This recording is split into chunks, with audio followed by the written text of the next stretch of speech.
नमस्कार आदाब, मेरा नाम है सरवत और आप देख रही हैं ऑर्डिनरी।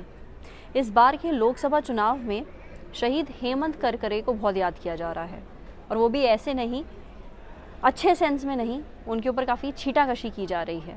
आपको याद होगा जब 26/11 मुंबई में टेररिस्ट अटैक्स हुए थे तो उस वक्त हेमंत करकरे की जान गई थी, इसलिए उनको शहीद माना जाता है। खैर, इस बार भोपाल से साध्वी प्रज्ञा यानी प्रज्ञा ठाकुर सिंह बीजेपी की तरफ से कैंडिडेट हैं, वो खड़ी हुई हैं इलेक्शंस में। और आपको मालूम होगा कि मालेगांव में 2008 में जो टेररिस्ट अटैक्स हुए थे उसमें साध्वी प्रज्ञा का नाम सामने आया था। उस वक्त जो ATS था यानी एंटी टेररिस्ट स्क्वाड के जो उस टाइम पे हेड थे वो थे हेमंत करकरे।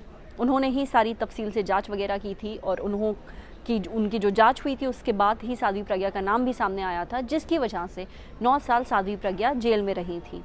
कुछ वक्त पहले उनको बेल मिली थी हेल्थ कंडीशन की वजह से, जो उनकी हेल्थ थी वो काफ़ी ख़राब हो गई थी, इस बेसिस पे उनको बेल मिली थी और उनको ब्रेस्ट कैंसर था।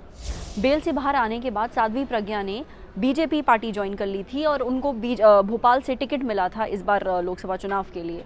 एक प्रेस कॉन्फ्रेंस में उन्होंने एक बहुत ही अजीबोगरीब सी बात कही थी और वो ये कहा था कि मैंने हेमंत करकरे को एक श्राप दिया था और उस श्राप की वजह से हेमंत करकरे की मौत हो गई।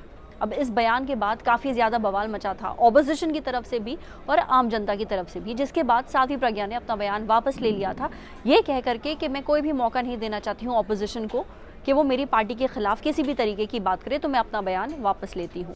अब ये तो सारी होगी बैकग्राउंड की बातें। अभी हाल फिलहाल में क्या हुआ है कि सुमित्रा महाजन, जो कि लोकसभा की स्पीकर है और 8 बार बीजेपी की सांसद रह चुकी हैं, वो भी साध्वी प्रज्ञा के बचाव में आई, उनके सपोर्ट में आई और उन्होंने ये कहा।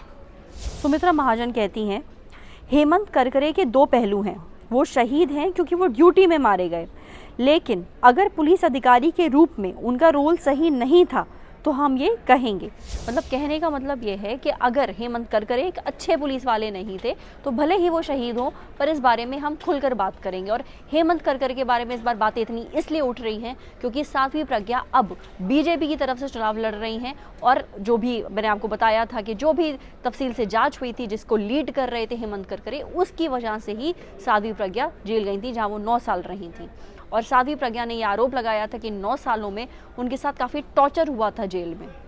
जब रामदेव से यानी बाबा रामदेव से यही सेम बात पूछी गई थी तो उन्होंने भी ये कहा था कि साध्वी प्रज्ञा के ऊपर सिर्फ आरोप था, पर 9 सालों तक उनको एक टेररिस्ट के तौर पे जेल के अंदर बंद करके रखा गया। उनके ऊपर काफ़ी ज्यादतियाँ की गई थी, जिसकी वजह से उनको ब्रेस्ट कैंसर हो गया था। हर कोई साध्वी प्रज्ञा के बचाव में आ रहा है और इस बार बात हो रही है बार बार हेमंत करकरे के बारे में। बहुत आसानी से ये चीज़ नज़रअंदाज की जा रही है कि हेमंत करकरे ने जान दी थी देश के लिए लड़ते हुए।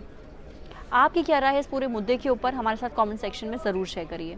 अगर ये वीडियो आप फेसबुक पे देख रही हैं तो प्लीज़ हमारे फेसबुक पेज को लाइक करिए। अगर ये वीडियो आप यूट्यूब पे देख रही हैं तो हमारे ऑर्डिनरी यूट्यूब चैनल को सब्सक्राइब करिए। साथ ही बेल आइकन पे भी प्रेस कर दीजिए ताकि जब भी हम कोई नया वीडियो अपलोड करें तो उसका नोटिफिकेशन आप तक सबसे पहले पहुँचे। Thank you.